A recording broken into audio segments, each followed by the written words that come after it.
Hi, everybody. Yeah, so I am Deborah Ferguson.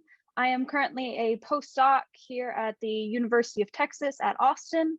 And today I just wanted you guys have been learning all about Einstein Toolkit and all about the tools they have and various things you can do with it. And I'm just going to talk about it a little bit from the gravitational wave detection side of things. So LIGO and future detectors and what they require from us and what challenges we're going to face in the coming future so that we can kind of steer development and our focus. So yeah, I'm just kind of going to give a bit of an overview in that kind of realm, but there's, obviously lots that I can't cover. So feel free to chime in with any questions or concerns, or if you want me to go more in depth in something.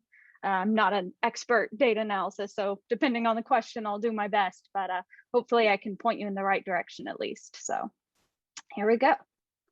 All right, so first off, we're here mostly to talk about compact objects, and I specifically work a lot with black holes. So here's just kind of a example of simulations that we do and what it presents us. And so here was a visualization of the IMVH event that was announced like a year ago now or more, showing the gravitational waves in a 2D plane, as well as the strain that LIGO was able to detect.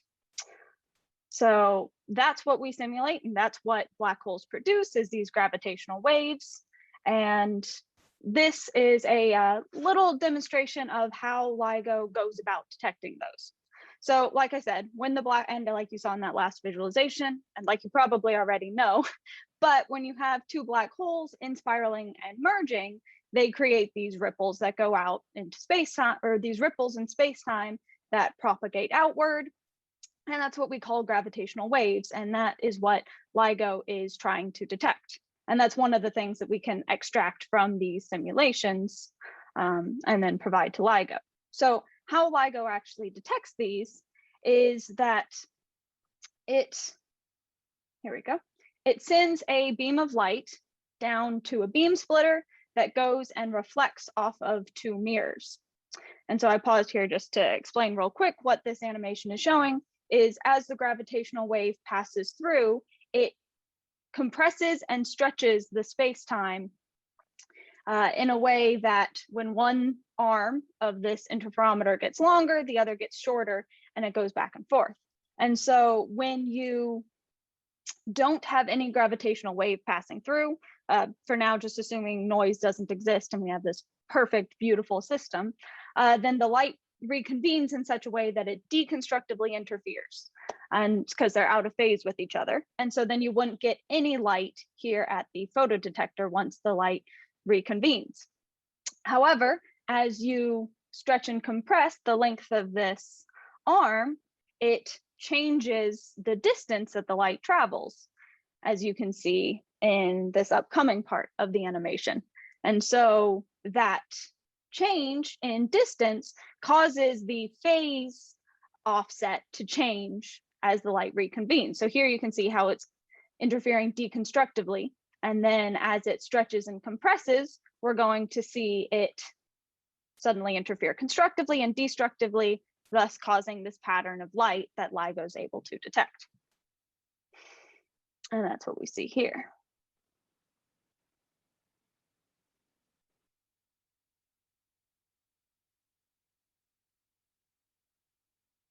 And so this is just a much simplified version of what the actual detectors are doing, because these gravitational waves are absurdly small. So if you were to measure the distance from here to the nearest star, other than the sun, it would be like measuring a change in distance that's the width of a human hair. So you're measuring these absolutely tiny changes in distance, and that requires super accurate and super large detector. So LIGO, it has 4-kilometer arms, and like I said, this is the simplified version. The actual detector reflects the light back and forth a bunch of times to multiply the length by even further so that you're able to see the change more significantly, and a bunch of other things that I am not an expert in, but this is the general gist.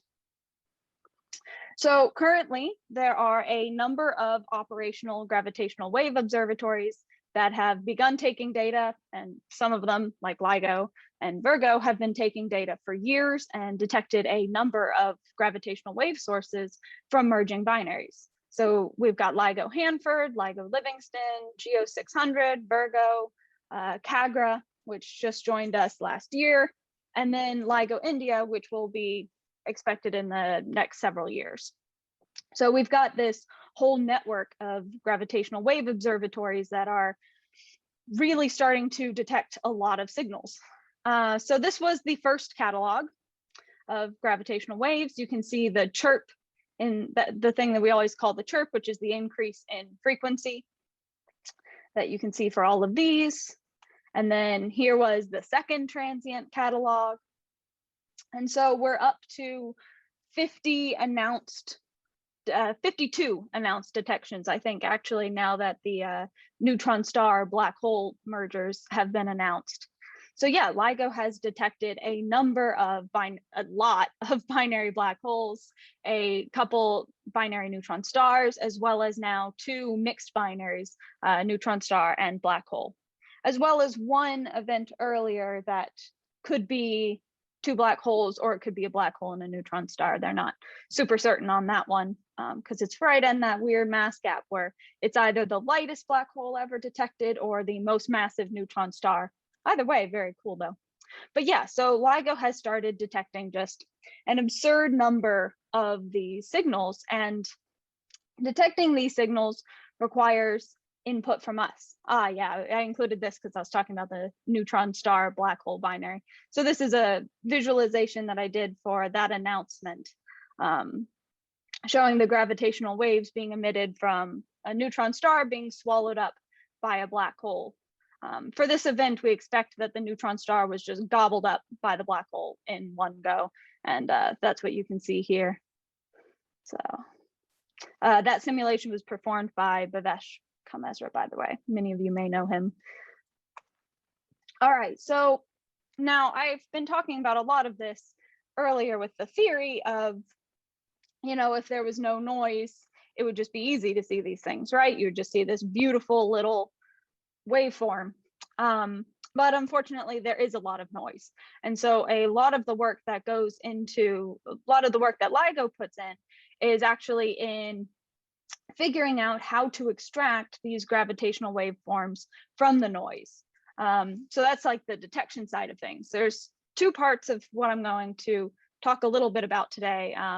You've got detection, and then you've also got parameter estimation. So even if we didn't have any noise and we could see all these signals clear as day, you would still need to have models, or preferably numerical relativity waveforms that show you what gravitational wave you would expect from a binary with any given parameters. And you would need that in order to do parameter estimation, because the inverse problem is tricky. Trying to go from a gravitational wave to get its parameters.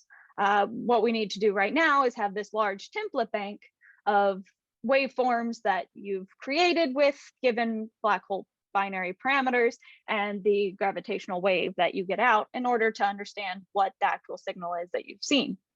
But also for detection, you have to have this template bank of waveforms, because although on this one it's pretty clear, this was the first detection, by the way, and it shocked everybody with how clearly you actually could see it in the data, because that was very unexpected. Everybody expected that it would be a lot more buried, a lot quieter, and you would have to have these templates in order to be able to see the detection at all. But yeah, in this plot, you can see in both Hanford and Livingston, the signal, the numerical relativity waveform that best fit it, as well as reconstructed wavelets and templates from various search pipelines that LIGO uses. And the residual that should just be noise, as well as the time frequency map that we often look at and refer to as the chirp. But like I mentioned, sometimes it's really buried in the noise. This is an example where at first glance, maybe you can spot where the gravitational wave is, but it's not immediately obvious. And so you have to have template waveforms that you go through, and you do a process called match filtering, where you go through, shift it through the data, and see where it creates a loud signal. And that's what we can see here. This awesome animation by Ryan McGee from Caltech. And yeah, I'm going to replay this because I just think it's super cool. So as the waveform, template waveform passes through, they perform matches, and you can suddenly see there where it lines up quite, oh shoot, I meant to rewind that, where you can see that it lines up quite well with the signal.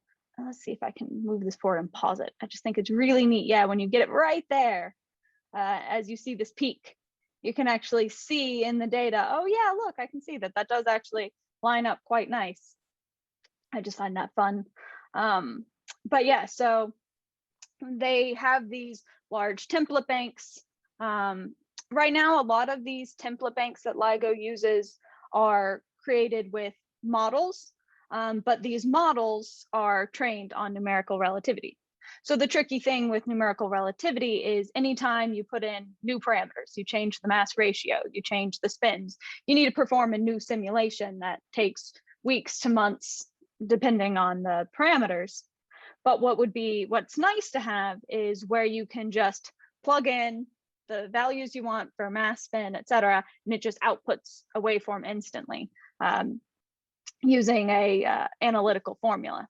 Because I'm sure this is something you guys have heard a bunch already, is the fact that there is no analytic solution to the two-body problem in GR. And so that's why we perform numerical relativity simulations. But what people have done is they've created analytic models that they then fit to numerical relativity waveforms so that you can just quickly put in values and output a waveform. And it's convenient. It has additional errors associated with it, of course, because it's a fit, but it is helpful. And so whether or not you are using numerical relativity directly in your detection and parameter estimation, which there are some tools that do, I don't think there's a discussion on Rift here, but that is something you can look into. Jacob Lang here at UT Austin works with that and wrote most of that, I think. And so it lets you do data analysis directly within our waveforms. But again, either way, whether you're using models or in our waveforms directly, it all stems back to numerical relativity waveforms, because that's the foundation, the closest we can get to. The only reason it's not a perfect solution to Einstein's equations is simply because you're having to perform it on a computational grid. And so of course you have discrete resolution, which I'll chat about a little bit later. But anywho, it's as close to ground truth as we can get. So whether it's models or numerical relativity, you need template waveforms to create these signals.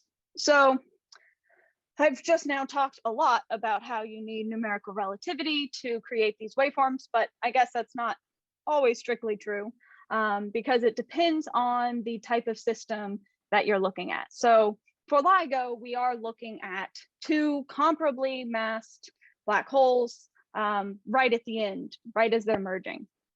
But as we're looking at future detectors and maybe still some in LIGO as well that we might not have seen, there are other approximations that can be super, super accurate when you're dealing with certain situations. So post-Newtonian, when you have black holes that are very far apart, you can do a post-Newtonian approximation. And so they do their own simulations that will be super useful in the LISA era, which I'll talk a little bit more about later. And then you've also got perturbation theory. So in this case, where you have one black hole is a lot bigger than the other, then the small black hole can be treated like a perturbation, and you can do approximations there. And that's good for extreme high mass ratio situations. So where one of the black holes is 1,000 times bigger or more than the other black hole. But once you reach comparably massed black holes, so where they're equal or up to 100 times bigger, then you need to use numerical relativity. And then there's also the effective one-body model, which is the green that you can see here, which has been it's a model that they have trained on the different theories to kind of fill in the whole space. So it's a model, so it's one step, separated, and so not as there are additional errors included in it, but it lets you cover the entire parameter space, and that's incredibly valuable. So as you can already see here, though, there are these gaps where we don't have other than the EOB model, we don't have a theory. Well, I mean, we have general relativity, but we don't have techniques that very accurately fill in this parameter space. Numerical relativity, high mass ratios are really tricky to perform. There are some, I think RIT did some up to 130 or so, 125. Someone can correct me in the chat if they happen to know that number. But they're tricky, they're expensive, and they're hard to do. So there are very, very few. And we don't have anything all the way up until the wind perturbation theory takes over. So that's definitely a challenge that we're going to have to tackle moving forward. But yeah, so basically when you're performing these simulations, whether it be numerical relativity or post-Newtonian or self-force, you have your parameters that describe the binary. You've got the masses of each black hole, as well as the spin vectors for each black hole, and parameters that describe the eccentricity of the orbit. So often we talk about quasicircular black hole binaries, or any compact objects. Sorry, I talk mostly about black holes because it's what I do, but a lot of people also work on neutron stars. But anywho, so quasicircular means that there are no closed orbits, and so it's not a circular orbit, but it is in spiraling in such a way that the separation is constantly decreasing, and it's as circular as you would be able to get it. And so that's what we often do, because astrophysically, you expect that by the time the black holes have gotten close to each other, they've radiated away their eccentricity, because eccentricity tends to be the first thing that is radiated away when you have a decaying orbit. And so a lot of focus has been on quasicircular binaries because that's what we have expected to see in LIGO. There have been some recent studies with one very high mass, the intermediate mass black hole. There have been some studies showing that that could have been an eccentric binary. It's hard to say because we barely see any in spiral, but it has kind of renewed some of the interest in eccentricity. Also, with LISA, which is going to talk about later, but maybe I should just do a bit of an introduction earlier. But LISA is the laser interferometer space antenna that'll be launching in 2034, hopefully. We'll see. But it is it has much, much larger arms by nature of being in space.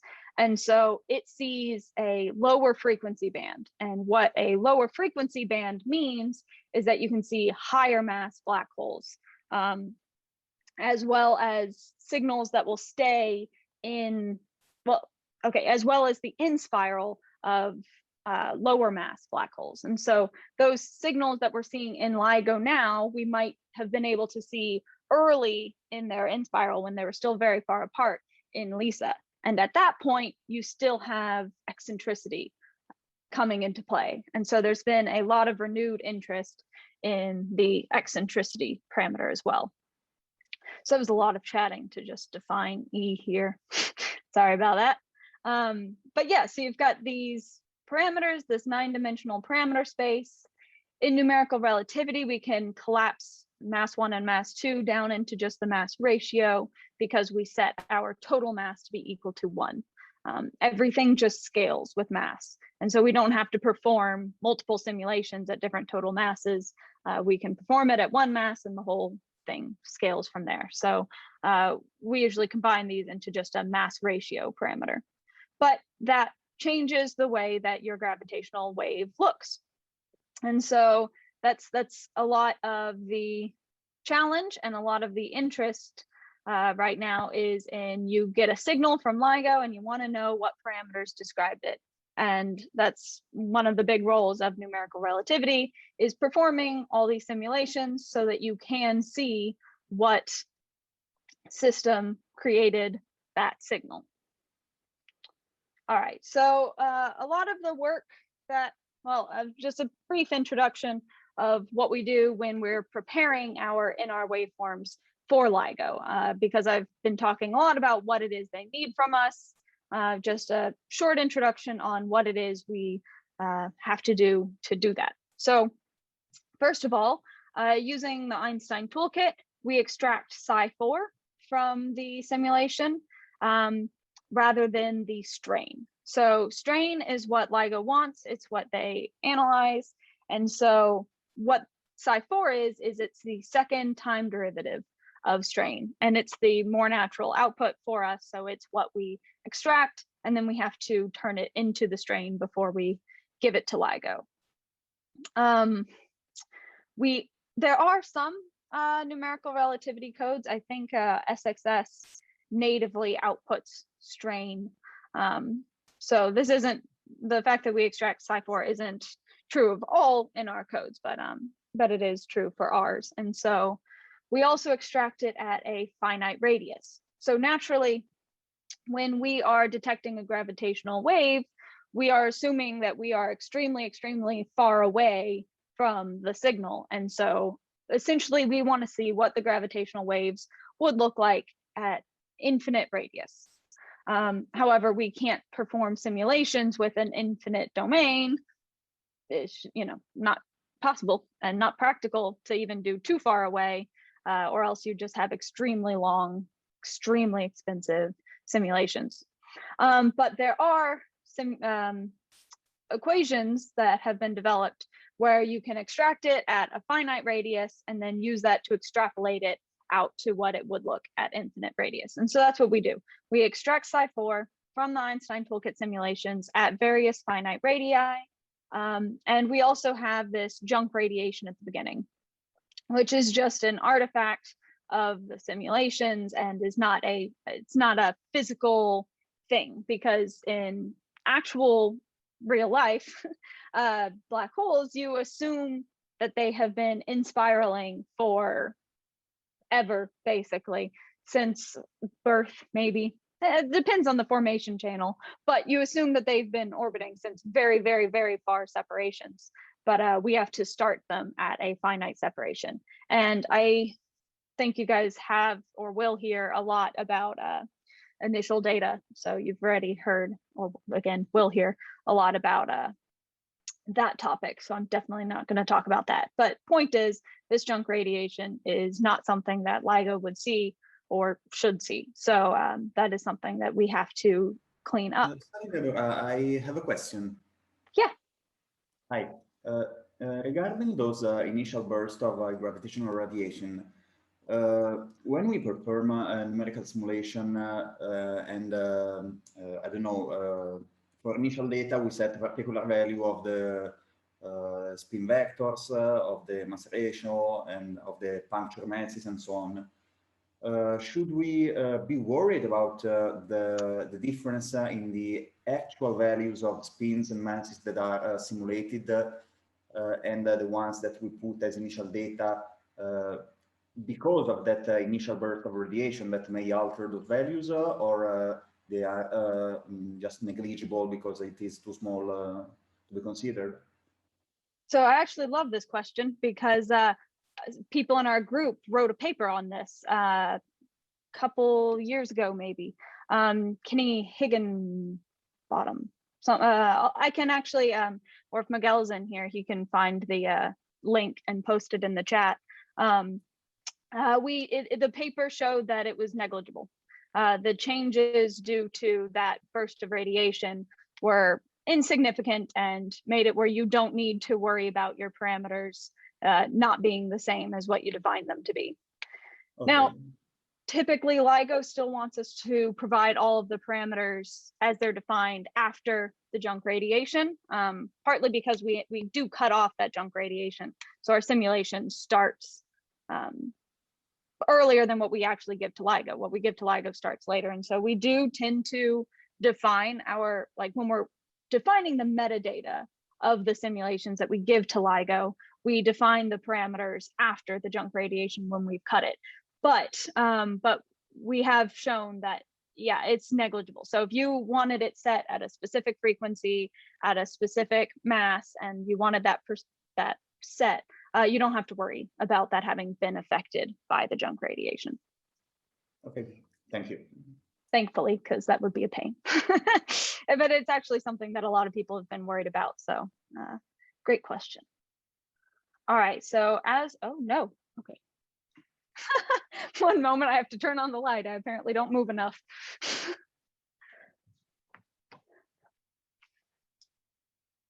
All right, I'm back. Sorry about that. Yeah, so as we are preparing this, we need to extrapolate it to infinite radius, like I said, and convert it to the strain. So psi4, the second time integral, though we don't, the way we do it and the way a lot of groups do it isn't with an explicit time integral, but rather you can go into the Fourier domain, multiply or divide by a factor that I don't remember off the top of my head.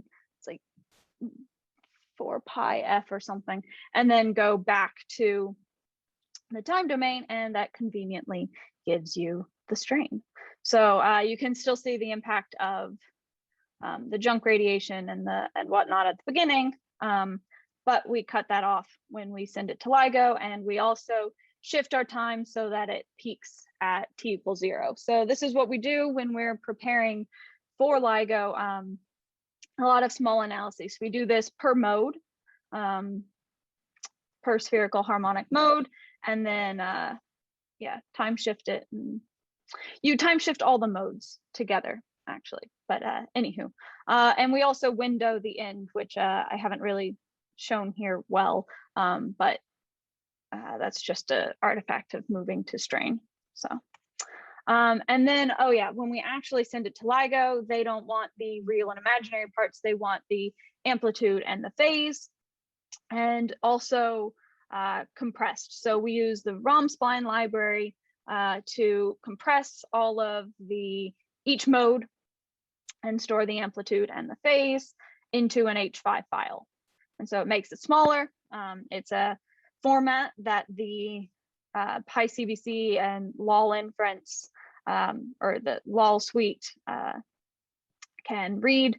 Those are open, I guess open source. Anybody can use PyCVC and LOL simulation. It's just takes some bit of knowledge to figure out how to use, but there are a lot of tutorials online and whatnot. So you can do a lot of the analysis that LIGO would do, even if you're not a member of LIGO. But yeah, so that's what I'm talking about here, is getting it into that format.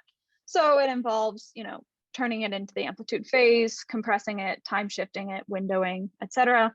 And then we also store a lot of the metadata. So the masses, the spins at the initial frequency, what the initial frequency is. And then there are actually 3 different formats that LIGO will take. And essentially format 1, 2, or 3 just says how much metadata you gave.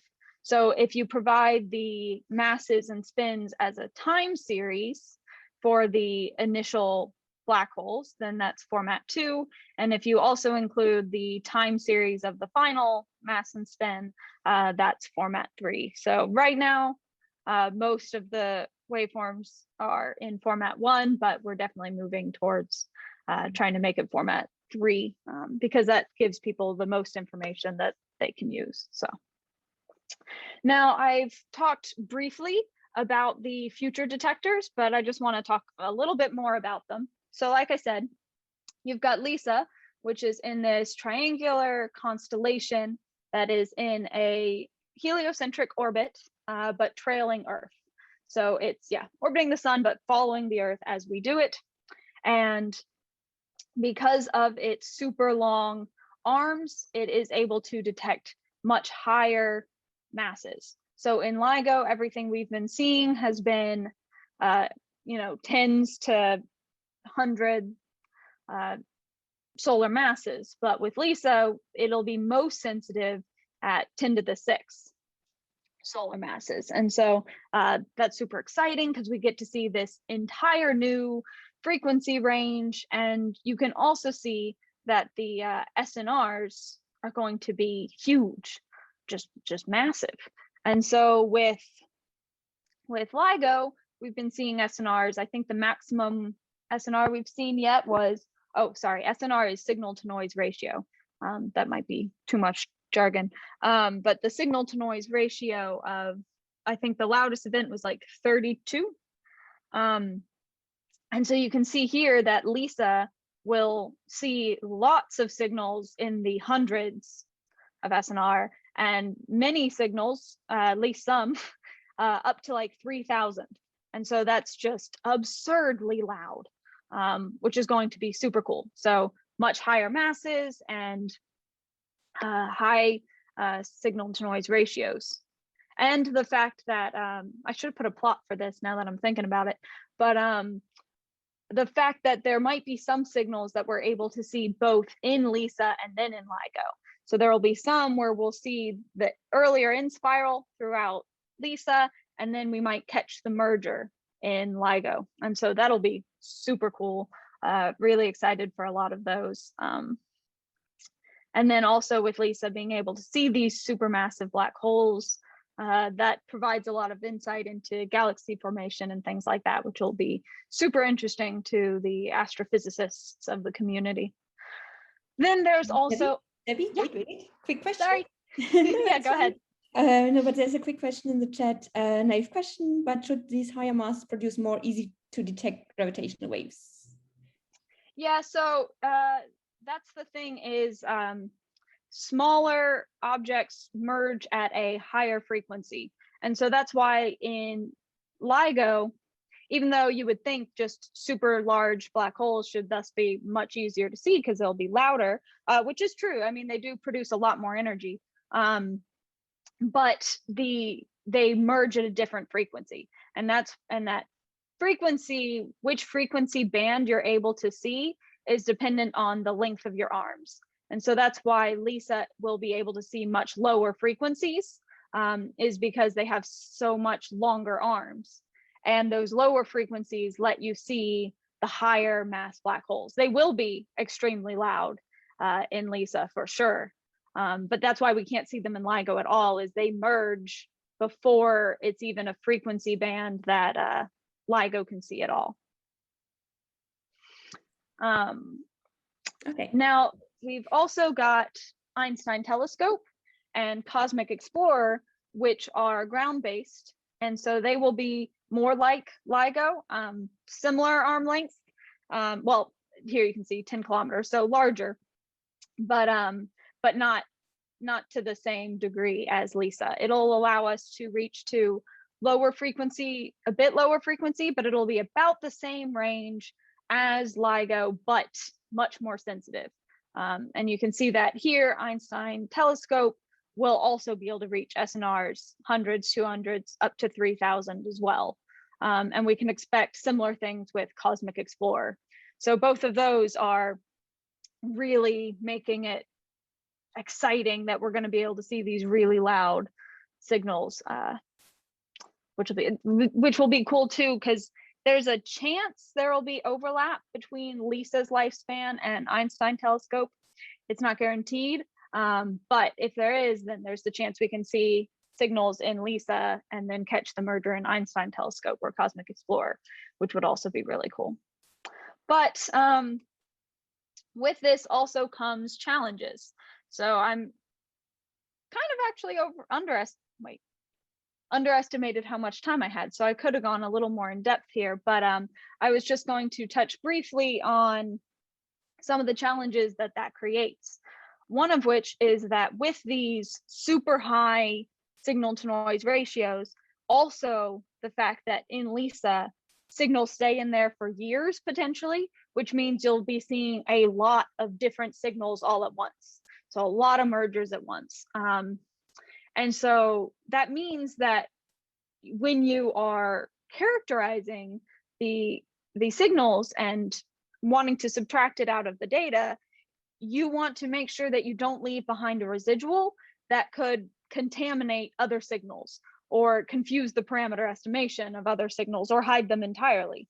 So you need to make sure that your model waveforms or your template waveforms are accurate enough that you're not limiting the analysis that LISA and Cosmic Explorer and Einstein Telescope can do. And so that's a question that I've been trying to tackle. And this figure is actually from a paper that was just accepted a couple weeks ago and should be published any day now, but it's on the archive. Oh no, I didn't put the link. Whoops. Anywho, as we are preparing for these high signal to noise ratios, we need super high resolution numerical relativity waveforms. And so that's what this plot is showing, is how many points per length m in a fourth order. The paper provides a metric that you can use for any finite differencing numerical relativity code, but this plot is specific to a fourth order convergent finite differencing code. And it's showing the resolution that you need as a function of the SNR for various binary systems.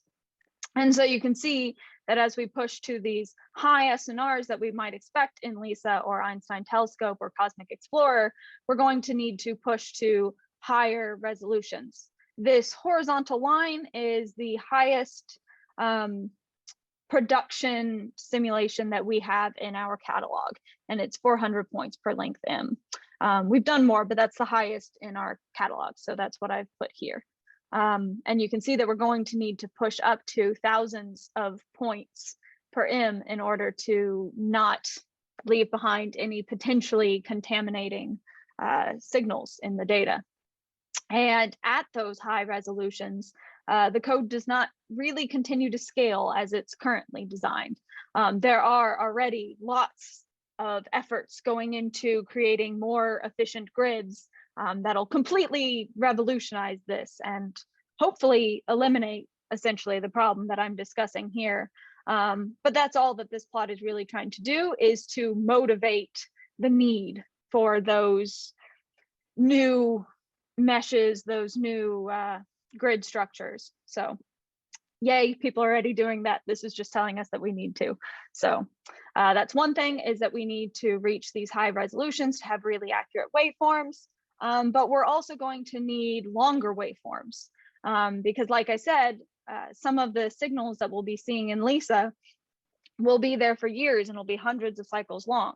This doesn't necessarily mean we need hundreds of cycles with NR purely, because as I mentioned earlier, when the black holes are really far apart, you can use post-Newtonian to get a pretty accurate assessment of the system and the gravitational waves they produce. So what we will likely do, and what people already do, is hybridize. So stitch together a post-Newtonian and a numerical relativity waveform. But we want to make sure, so post-Newtonian becomes less accurate the closer the black holes get together.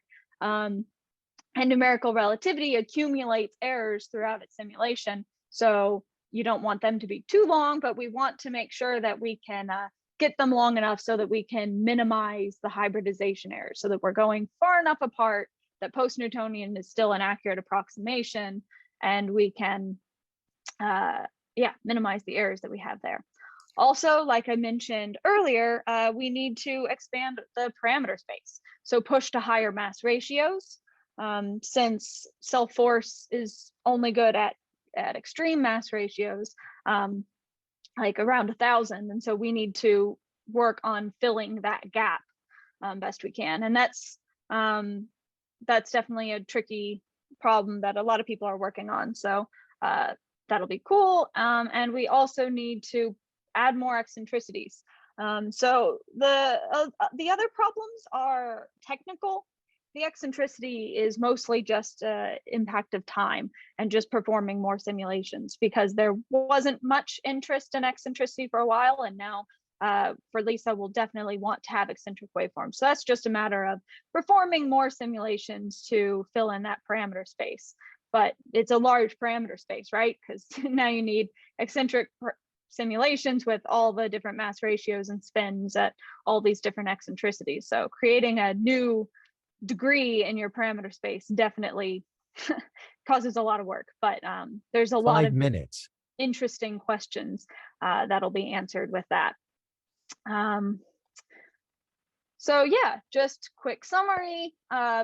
Gravitational wave detectors, particularly LIGO and Virgo, have observed about 50, I think it's 52, compact binary mergers, including the big three: binary black holes, neutron star black holes, and binary neutron stars.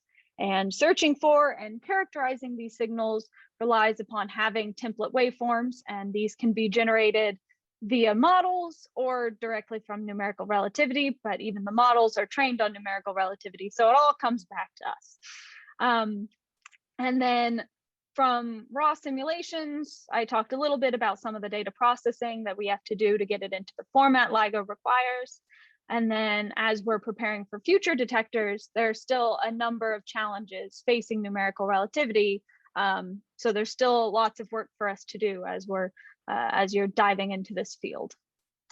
So yeah, thanks for listening. I hope that provided a bit of a useful overview for some of the gravitational wave analysis and how our waveforms are used. So if there's any lingering questions, feel free. Thank you so much, Debbie, for your excellent talk. Any questions from the audience? Just speak up or put them in the chat. I actually have one, namely when you said that you don't need an R for everything. So to which extent do you have to worry about having something where an R is basically noise, where you say you have a large supermassive black hole there and you want to get a self-force signal on top of that, so now you have to subtract the supermassive signal out? Or is that something that you don't worry, this is for the data analysts to worry about? No, that's definitely something that we're starting to look into. So like I said, that the paper that we have about to come out is kind of a rudimentary analysis of at what point, at what resolution does an NR waveform become indistinguishable from a true signal. But yeah, what's going to actually need to be done is a much more thorough mock data analysis with mock LISA data. And because, yeah, I talked about like subtracting out the signals, but really the way that you do it is you create these templates that are actually sums of a bunch of signals together, and you do this global fit. And yeah, you're going to have supermassive binaries, but you're also going to have white dwarf binaries and MREs, and you're going to have a lot of signals in there all at once. And so that's kind of the question, is what resolutions will you need? And then there's the question of maybe the residuals aren't a problem. If they don't look like the other signals at all, maybe it'll just get classified as noise and not be a problem. So huge question moving forward that is just at the beginning of being answered. Yeah. Any other questions? Yeah, hi. I have a question. If you can hear me. Yep. Yeah, okay, sorry. So yeah, I was wondering, where does pulsar timing arrays lie in terms of those, in terms of the masses that they can detect, the frequencies and the sensitivities we can assume for those, in particular nanograv. So we saw that plot you made for you have for LISA and Einstein telescope. Yeah, in terms of those. Yeah, so pulsar timing arrays are at an even lower frequency than LISA. So they're detecting, an entirely different set of signals. I don't know a lot about their sensitivity ranges, but I do know it's a lower frequency. 1 minute. Okay, so I suppose we should be able to see detections coming all the way from, firstly from PTAs, then into LISA, and then to LIGO Einstein telescope in the future. Yeah, I don't know if there are signals that you'll see both in pulsar timing arrays and in LISA. I'm not certain about the multi-messenger aspect there, or multi-detector aspect there, but okay. I'd have to look more into that. Okay, thank you. 30 seconds. Good. Any other questions? Yeah, I have a question. So do we have any initial data which don't have this kind of jungle radiation right now? As far as I'm aware, there's always this junk radiation at the beginning, but I'm not necessarily up to date on all the most recent initial data methods. 5 minutes. Yeah, I mean, I think you can certainly do some tricks. I'm just thinking, for example, about the high spin initial data that comes out of the Rochester group, where they use, instead of a conformally flat metric and conformal Kerr metric, where the junk can be reduced if you want to go and simulate highly spinning black holes. But yeah, so more work is needed if you want to reduce this junk part. Okay, thanks.